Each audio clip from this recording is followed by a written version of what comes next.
Hi friends, today we are going to study about coronavirus disease, which is the ongoing pandemic, and you all are much familiar with it. This video we are going to study about the etiological agent, then the mode of infection, mode of transmission, the how does the virus enter inside the body, inside the cell, how does it replicate and how does it exit from the cell, and what are the clinical features and what are the pathophysiology beyond the COVID-19 disease, and last the treatment. We will study all this one by one. First, coming to the etiological agent of the coronavirus disease. As you all know, the etiological agent of coronavirus disease is SARS-CoV-2. What does it mean? What is the full form? SARS-CoV-2, it is an severe acute respiratory syndrome coronavirus 2. This is the etiological agent of the coronavirus disease. It belongs to the order Nidovirales, family Coronaviridae, and then subfamily called Coronaviridae. Subfamily has 4 genus: alpha coronavirus, beta coronavirus, gamma coronavirus, and delta coronavirus. The SARS-CoV-2 virus belongs to beta coronavirus genus.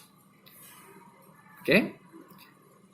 Etiological agent SARS-CoV-2, order, family, subfamily, and a genus. And genus beta coronavirus genus contains this specific SARS-CoV-2 virus. This is the etiology. Now coming to the structure. SARS-CoV-2 virus is spherical in nature with multiple proteins embedded around its envelope. The proteins are spike protein. This spike protein is a protein antigen which is detected in the rapid antigen test, which you commonly use, and then membrane protein and then envelope protein. These are 3 type of proteins present in the envelope, and it has a nuclear material called single-stranded RNA. This RNA is detected in RT-PCR test, which has higher sensitivity and specificity when compared to rapid antigen test. Okay, this is the structure of SARS-CoV-2. Coming to the reservoir, as you all know, the bat is the natural reservoir of the SARS-CoV-2 virus. Next, how it is transmitted? Transmission is by 2 methods. One is to respiratory droplets, and another is to droplet nuclei. The difference is in the size. One is more than 5 micrometer and one is less than 5 micrometer. If the size is more than 5 micrometer, that is in respiratory droplets, it can't travel a longer distance. It stays within the 1 meter of the infected person. And if it is a droplet nuclei, which is smaller size, travels more. It can travel more than 1 meter. Okay, respiratory droplets again can spread to direct contact or to indirect contact to fomite. All the fomite transmission is to the respiratory droplets spread, and respiratory nuclei can spread through aerosol formation. This is the mode of transmission of the SARS-CoV-2 virus.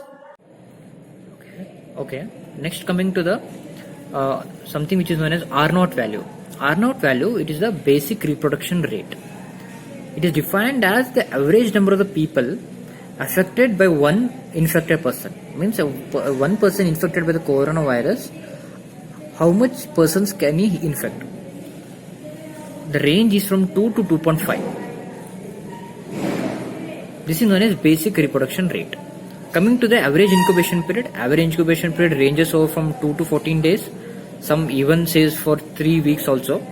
But most of the literature says and most accepted value is 2 to 14 days. Next, coming to how does the virus enter the body, enter into the cell, and how does it replicate and how does it get released. Okay, as you can see, this is an SARS-CoV-2 virus which has spike protein, which I already told you.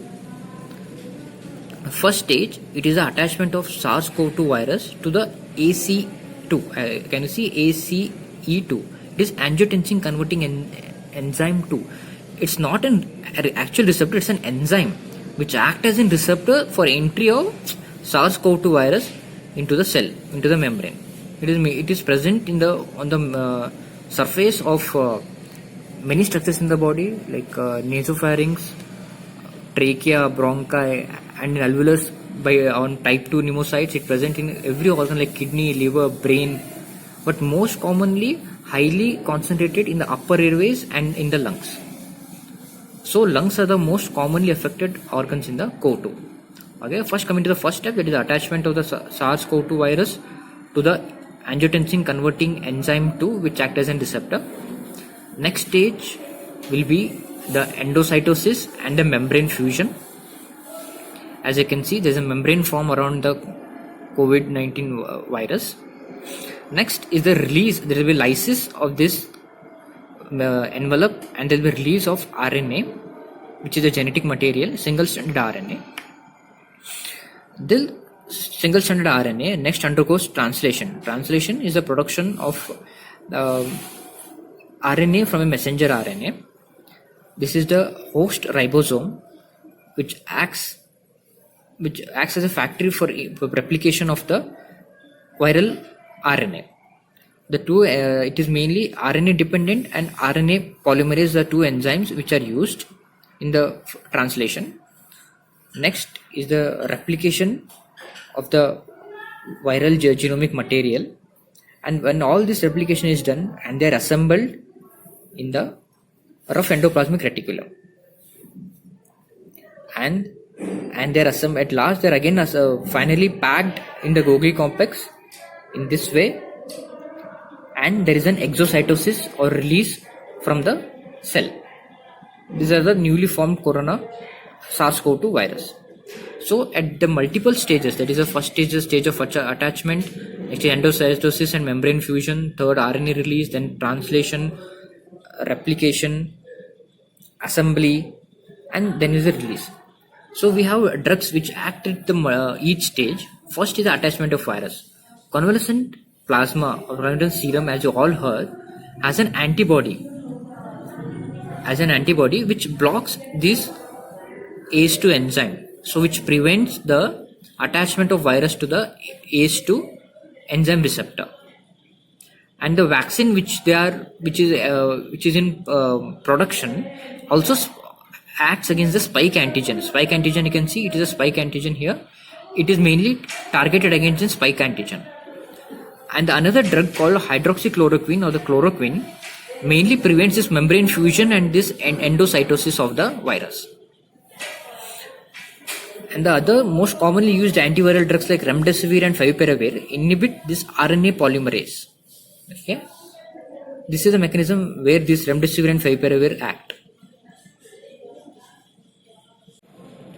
Next, coming to the clinical features and severity.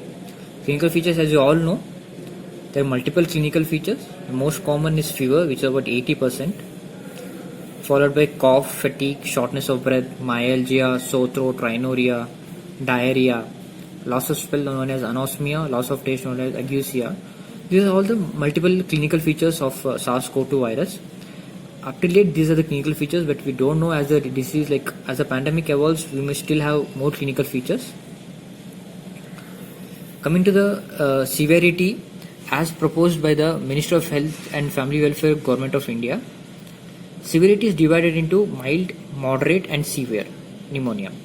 Mild, here the patients with uncomplicated upper respiratory tract infection like sore throat, cough, nasal congestion, headache, and myalgia, and there is no evidence of breathlessness or hypoxia.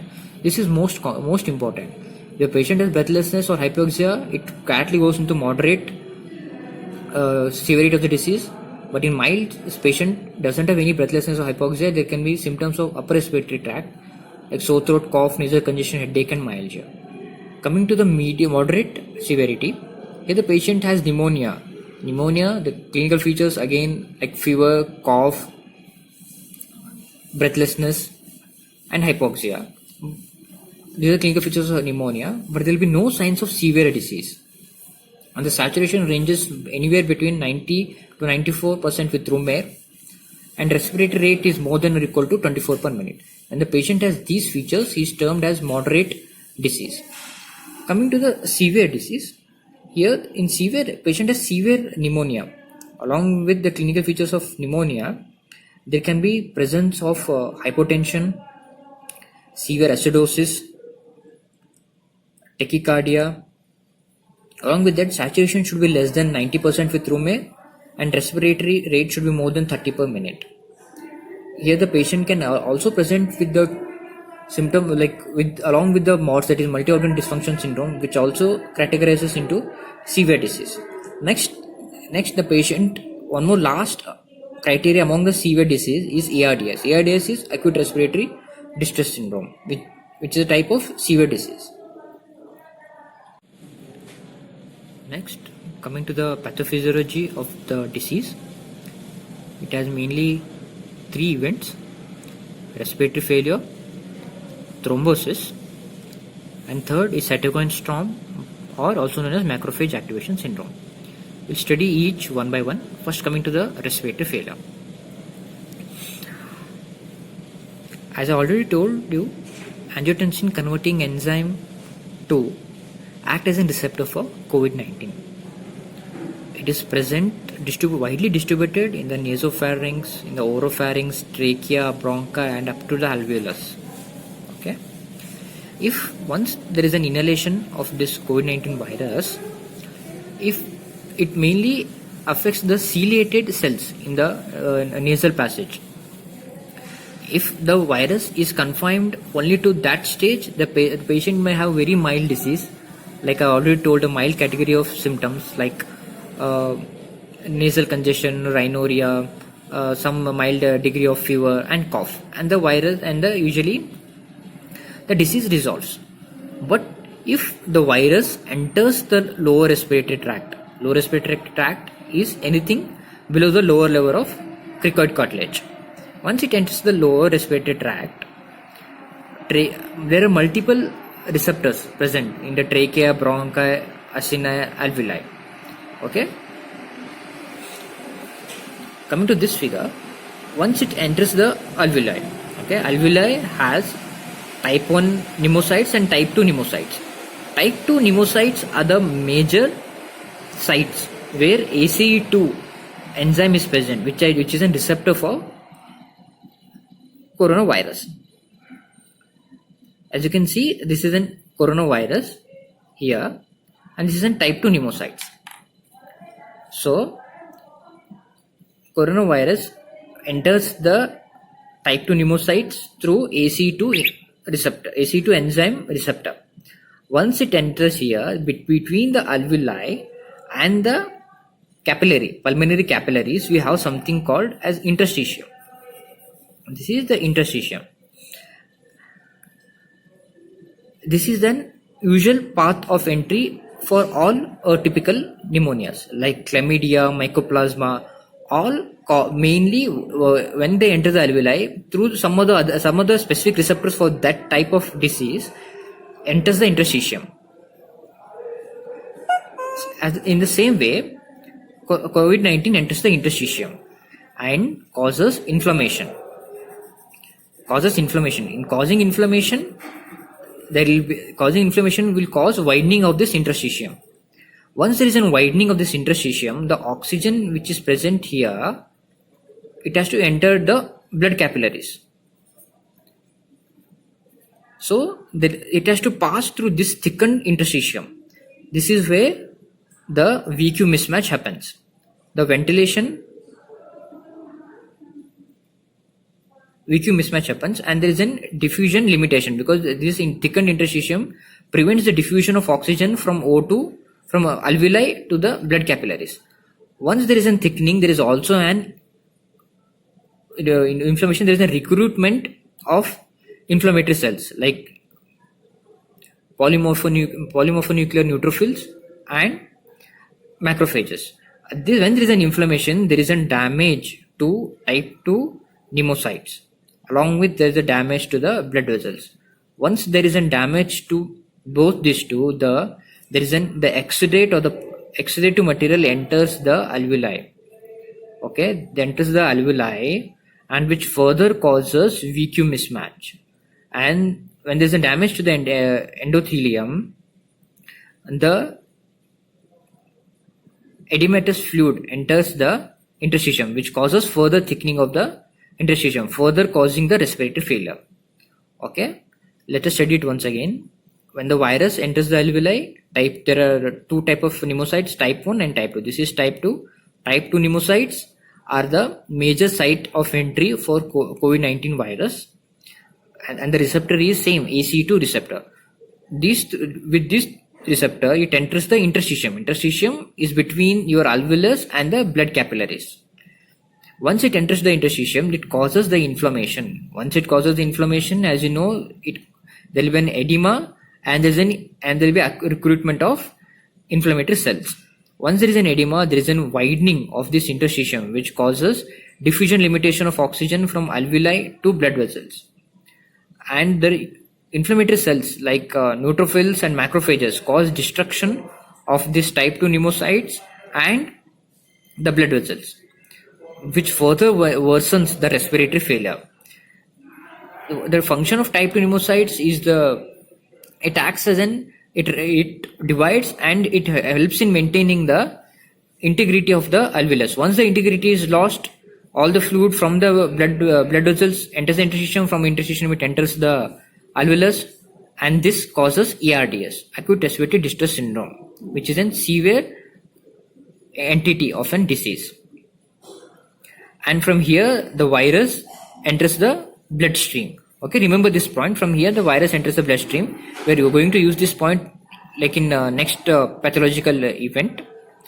Okay, this is how the respiratory failure ensures, and it is seen in CT thorax as in multiple GGOs.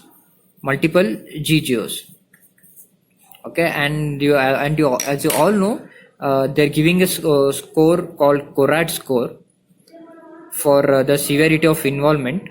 It is ranging from 1 to 6, and something called CT severity score, which has totally 25 points. 25 points in each. There are totally 5 lobes, and each lobe has 1 point. So 5 into 5 is 25. Based on the number of alveoli involved and number of alveoli damaged, based on this, the score is divided among the CT thorax. The most common presentation is GGOs and consolidation. Okay. Next, coming to the next pathological event, that is thrombosis. As you are all heard that hypercoagulability or thrombosis is an unique event and a very special event of COVID-19 infection. So let us study how does thrombosis or hypercoagulability occurs exactly in COVID. Thrombosis occurs in both venous circulation and arterial circulation. More common in venous, but also occurs in arterial. In venous, it is like DVT and pulmonary thromboembolism. So as you all studied in the pathology, thrombosis has three main events, that is endothelial injury, hypercoagulability, and a venous stasis. So we'll study each of these one by one. Endothelial injury. According to the studies and the biopsy reports, there is an evidence of direct viral infection of the endothelial cells and diffuse endothelial inflammation, which is known as endothelitis. As I already told, even the blood vessels have ACE2 receptors where the virus can directly bind. I told you how the virus enters the blood vessels, like when there is a breach of endothelium, the virus from the interstitium enters the blood vessels. Once it enters the blood vessels, it binds to the ACE receptor 2 present on the endothelium of the blood vessels and causes direct endothelial inflammation known as endothelitis. First point. Next point is how is this endothelium destroyed? Is by the inflammatory cytokines and the reactive oxygen species, which are produced as an indirect effect of an interstitial inflammation. Once there is an endothelial injury, there is an exposure of the subendothelium, which is highly attractive for the platelets and the coagulative factors, which triggers the coagulation cascade. Okay, once that coagulation cascade is triggered, there is a formation of an thrombus, which I'll explain you later in detail. This is about the endothelial injury and how the endothelial injury causes thrombus formation. Next, coming to the hypercoagulability. Before coming to the hypercoagulability, I want you to all of you to understand that this is an endothelium, and it has something, endothelium of the blood vessel, which has something called angiotensin converting enzyme and angiotensin converting enzyme 2 and an AT1 receptor. These are the three important features which are present in the endothelium, which play an important role in the hypercoagulability. Okay, remember these three: ACE enzyme, that is angiotensin converting enzyme; ACE2 enzyme, which is a receptor for COVID-19; and angiotensin 1 receptor. Okay, just remember these three. We will study in a meanwhile how does all three affects the hypercoagulability. And as all studied in physiology, angiotensinogen, which is produced in cases of hypertension, is converted to angiotensin 1 by the presence of renin, and this angiotensin 1 is converted to angiotensin 2 by presence of angiotensin converting enzyme, and this angiotensin 2 is converted to angiotensin 1 to 7 by angiotensin converting enzyme 2. Okay, you all got it? Just remember these two basic points. We will use them in hypercoagulability. ACE, which angiotensin converting enzyme, which converts angiotensin 1 to angiotensin 2; ACE2, which converts angiotensin 2 to angiotensin 1,7. And this is an AT1 receptor. AT1 receptor is for angiotensin 2. It is an receptor for angiotensin 2. Okay, just remember this. We are going to use all these three. Okay, this is the same endothelium and AT1 receptor, and this is angiotensin 2. Okay, as I already told, AT1 receptor is a receptor for angiotensin 2. Angiotensin 2, it is released during hypertension in all other condition, even during COVID, non-COVID too, it is released. And what are the actions of these angiotensin 2? First, it decreases the gene responsible for nitric oxide production. It downregulates the gene. So there is a decreased nitric oxide production, which causes vasoconstriction, which causes rise in the blood pressure, which is the normal physiological mechanism. And it causes an increase in the reactive oxygen species. See, reactive oxygen species are not always harmful. They are very necessary things to prevent the entry of microorganisms into the cell, because they damage the cell wall of an organism. So it is the second next physiological action of an angiotensin 2 binding with angiotensin 1 receptor. Third, there is an increased macrophage recruitment. Fourth, there is an increased adhesion molecules. And next, there is a proliferation of inflammatory cells. Okay, just remember these things. These are the normal physiological actions produced by the attachment of angiotensin 2 to angiotensin 1 receptor on the endothelial cells. So how does this causes hypercoagulability? That is the next major twist here. See, as I already told you, angiotensin 2 is converted to angiotensin 1,7 by, as I already told you, see, angiotensin 2 is converted to angiotensin 1,7 by ACE2. So ACE2 is a major receptor for COVID-19. So in COVID-19, all these receptors are used up. So angiotensin 2 stays in the body for a longer time. Okay, and there is a decreased angiotensin 1,7. Angiotensin 1,7 is an anti-inflammatory. Okay, it's an anti-inflammatory. So now we can correlate angiotensin 1 to angiotensin 2, highly inflammatory, high production of reactive oxygen species, high macrophage recruitment. Okay, these all are normal, but this should be degraded to angiotensin 1,7 because at some point angiotensin 2 function is over. But since ACE2 is used by COVID-19, it is not converted to angiotensin 1,7. So there is an prolonged action of angiotensin 2. So what happens? There is an excessive vasoconstriction, and there is an excessive production of reactive oxygen species, and there is an increased macrophage requirement and increased adhesion molecules and excessive proliferation of inflammatory cells.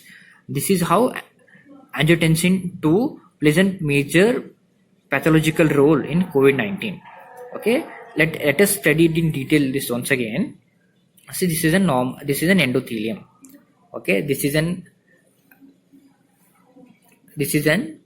angiotensin 2. This is an angiotensin 2 which binds to the AT1 receptors. But since it has prolonged action, there is an increased reactive oxygen species production, which damages your endothelium. First point. Next, there is an increased macrophage recruitment, which releases various inflammatory cytokines, which also damages the endothelium. And as I already told, there is an increased adhesion molecules. Increased adhesion molecules will adhere to your platelets and which are flowing through the blood vessels, and will also trap the macrophages. So once there is an damage to the endothelium, as I already told, is an exposure of the subendothelium, which has high affinity to the platelets. Okay, and which are high affinity to the platelets. Once the subendothelium is once the subendothelium is exposed, there is an damage at endothelium, exposure of subendothelium. There is an activation of an coagulation cascade. That is an intrinsic pathway. Okay, once there is an intrinsic pathway activation, there is an fibrin clot formation. As you can already know, there is a fibrin clot formation. When there is an excessive fibrin clot formation, which results in a thrombus, okay, which results in a thrombus, and which covers most of the diameter of your blood vessels, and this thrombus, when it is lysed, it leads to thromboembolism.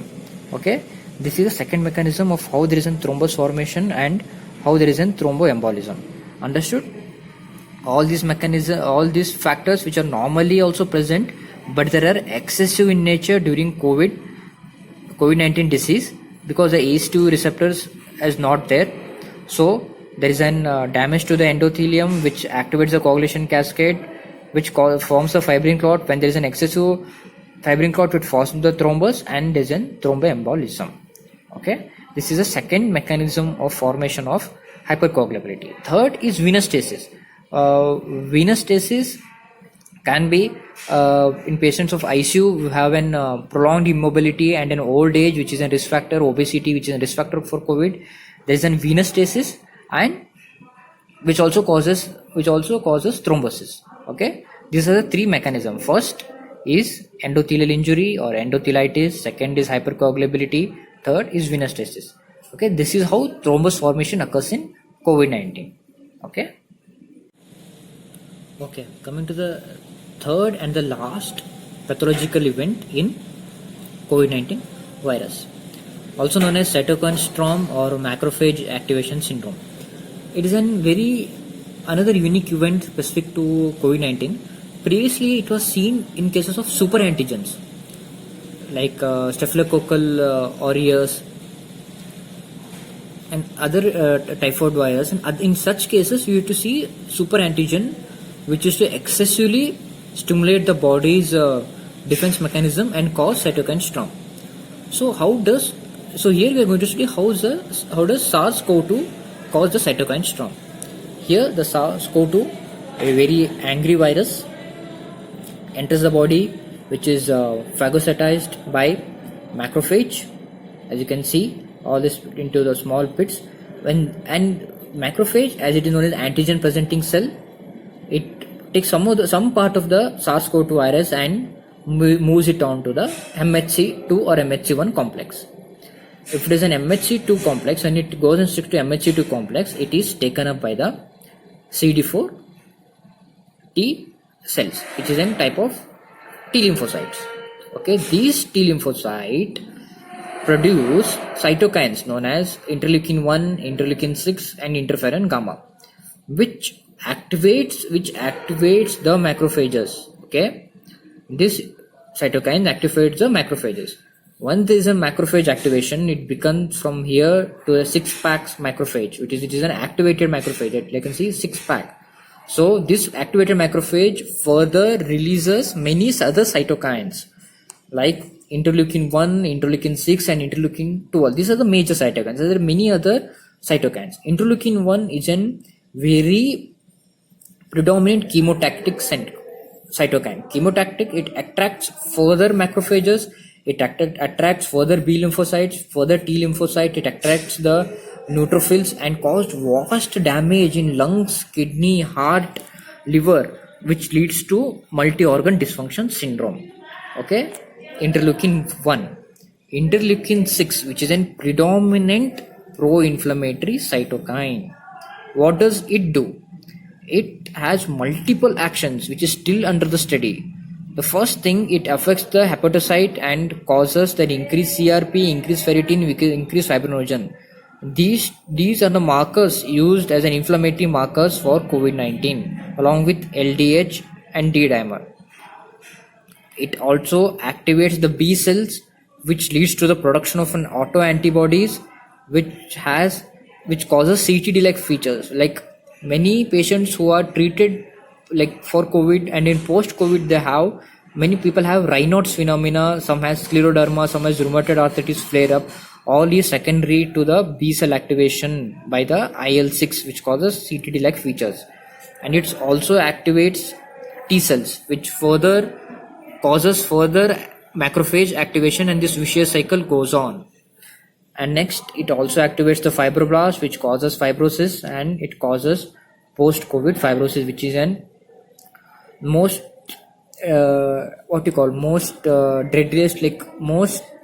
deadliest complication, you can say, like most post-COVID fibrosis, where person has to be dependent on oxygen for whole of his life.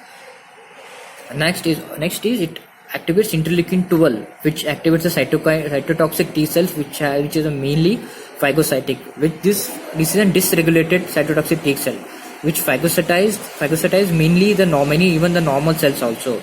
So all these interleukin 1, interleukin 6, interleukin 12, they are released in excessive amount, and we call this one as an cytokine storm. Okay, and the major one is IL-6. Against IL-6 we have an IL-6 inhibitor like tocilizumab, which is commonly used. So this is how the cytokine storm or macrophage activation syndrome occurs in COVID-19. We have to remember one thing always in autoimmune antibodies and other things. There is always a balance between the inflammation and the anti-inflammation. Once the balance goes off, see here also there is an dysregulation in the balance, and there is excessive inflammation compared to the anti-inflammation. Anti-inflammatory cytokines are like interleukin 10, which try to suppress the inflammation, but there is an excessive inflammation caused by the SARS-CoV-2, which leads to the cytokine storm and leads to all these damages in the body. Once there all this damage, it leads to MODS, ARDS, and finally the patient lands up in the ventilator. So timely management with IL-6 inhibitors and the best immunomodulatory steroids, which is the most mainstay of treatment. Steroids and IL-6 inhibitors, which are mainly activates through your anti-inflammatory measures. Okay, these are the three pathological events present in the COVID-19. First is your respiratory failure. Second, your hypercoagulability or thrombus formation. Fourth is your cytokine storm. Okay.